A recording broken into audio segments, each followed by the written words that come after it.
So good morning plus 2 class.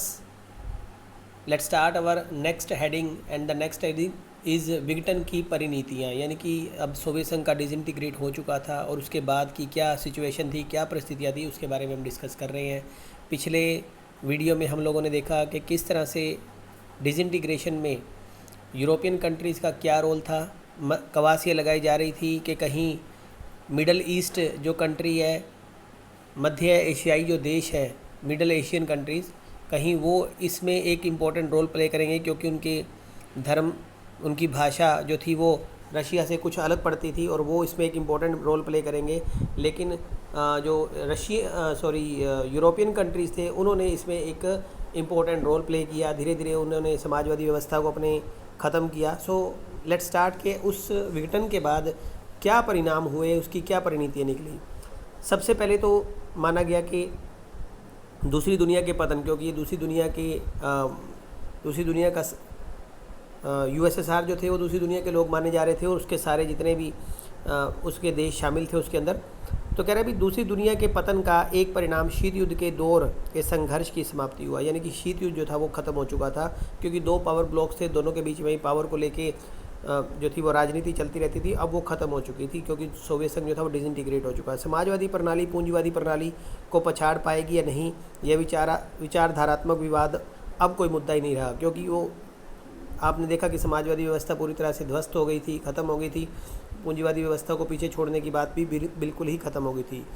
शीत युद्ध के इस विवाद ने दोनों गुटों की सेनाओं को उलझाया था। हथियारों की तेज होड़ शुरू हो गई थी। परमाणु हथियारों के संचय को बढ़ावा दिया गया था तथा विश्व सैन्य गुटों में बढ़ चुका था। ये सब कुछ शीत युद्ध के दौरान ही हुआ। शीत युद्ध की समाप्ति से हथियारों की होड़ भी समाप्त हो गई और एक नई शांति की संभावना का कायम हुआ। दूसरा क्या हुआ? दूसरा यह है कि विश्व शांति में शक्ति संबंध बदल गए। अब जो शक्ति संबंध थे वो बदल चुके थे। इस कारण विचारों और संस्थाओं की अपेक्षित प्रभाव भी बदलाव आया। शीत युद्ध के अंत के समय केवल दो संभावनाएं थी, या तो बची हुई महाशक्ति का दबदबा रहेगा और एक ध्रुवीय विश्व बनेगा, या फिर देश अथवा देशों के अलग अलग समूह अंतर्राष्ट्रीय व्यवस्था में महत्वपूर्ण मोहरे बनकर उभरेंगे। यानी कि ये हिसाब लगाया जा रहा था भी शीत युद्ध के अंत के बाद या तो दुनिया जो है वो एक महाशक्ति के अंडर में सारा आ जाएगा या एक ही महाशक्ति बचेगी, या ये माना जा रहा था कि छोटे छोटे देश जो हैं वो आपस में ऑर्गेनाइजेशन बनाकर और ये इम्पोर्टेंट रोल प्ले करेंगे। इस तरह बहुध्रुवीय देश बनेगा, यानी कि मल्टीपोलर जिसको बोलते हैं वो देश बन जाएगा, विश्व बनेगा जहाँ किसी एक देश का बोलबाला नहीं होगा। हुआ यह है कि अमेरिका अकेली महाशक्ति बन बैठा। अमेरिका की ताकत और प्रतिष्ठा की शह पाने से अब पूंजीवादी अर्थव्यवस्था अंतर्राष्ट्रीय स्तर पर प्रभुत्वशाली अर्थव्यवस्था है।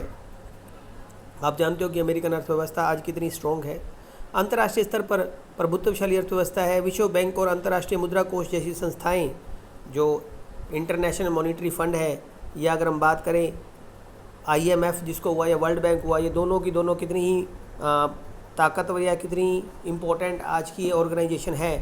देशों की ताकतवर सलाहकार बन गई है। ये जो ताकतवर देश है उनके सलाहकार बन गए हैं, क्योंकि इन देशों को पूंजीवादी की ओर कदम बढ़ाने के लिए इन संस्थाओं ने कर्ज दिया है।